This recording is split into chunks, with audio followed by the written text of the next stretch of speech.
Bridgewater, New Jersey, CNN. President Donald Trump broke the mold as a presidential candidate. And as a vacationing commander-in-chief, he's doing the same.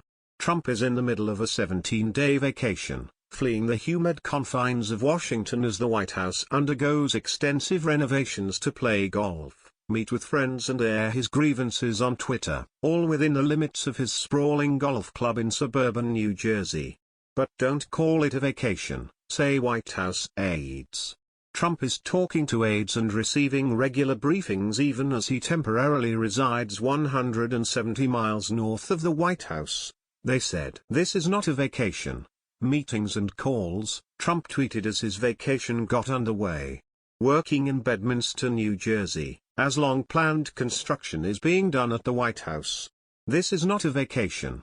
Meetings and calls. Sarah Huckabee Sanders tweeted Tuesday that Trump spoke with House Speaker Paul Ryan about health care and tax reform on Monday. The White House press secretary also told CNN the president also spoke with Senator John Cornyn and Senator Tom Tillis. The message: the president is hard at work. Vacation for Trump is a complicated subject given his lengthy and direct criticism of President Barack Obama for taking time away from the White House. Lest he be called a hypocrite, Trump has fought any insinuation, especially from Democrats or the media, that his time away is a reprieve. But there are few indications that Trump is trying to unplug and decompress in New Jersey.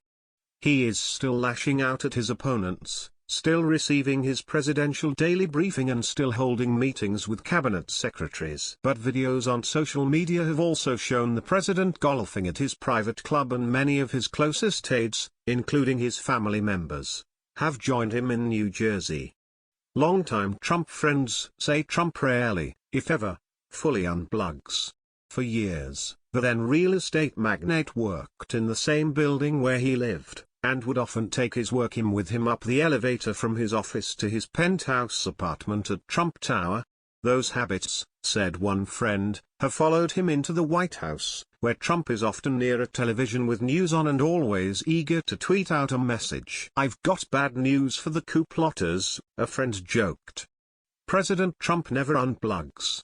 After spending the weekend golfing, Trump sent 13 tweets as the rain pounded his golf club on Monday, slamming the fake news media, honoring Purple Heart recipients and attacking Senator Richard Blumenthal after he criticized the president on CNN. Unlike past presidents, who openly vacationed while in office, Trump has looked to obscure his time away. On Tuesday, Trump was briefed on the opioid crisis by Secretary of Health and Human Services Tom Price and Acting Director of National Drug Control Policy Richard Baum. Vacations have long been a presidential norm, with every world leader using time away to recoup from a famously trying job. Obama spent his summer vacations on Martha's Vineyard, where he rode bikes with his family, lounged at the beach and played a lot of golf.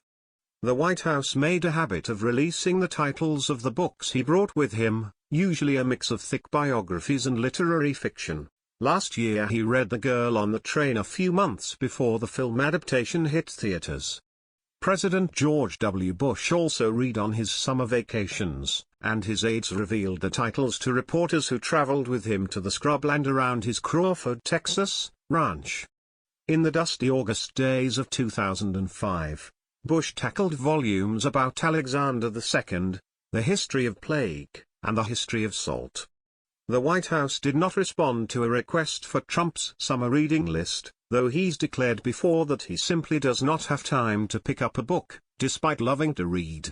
In the later years of Obama's vineyard jaunts, the White House took to releasing what songs Obama and his family were playing at their secluded rental home, divided, somewhat racily, into daytime and evening playlists. Trump's two predecessors have found that August amounted to a month of discontent for presidents attempting to decompress.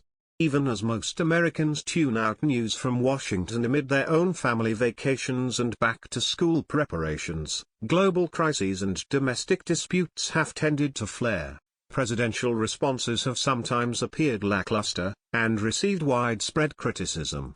When then-nascent terror group ISIS beheaded American James Foley in 2014, Obama delivered a statement from a grade school cafeteria a mile from the Edgartown harbor and went directly to a round of golf.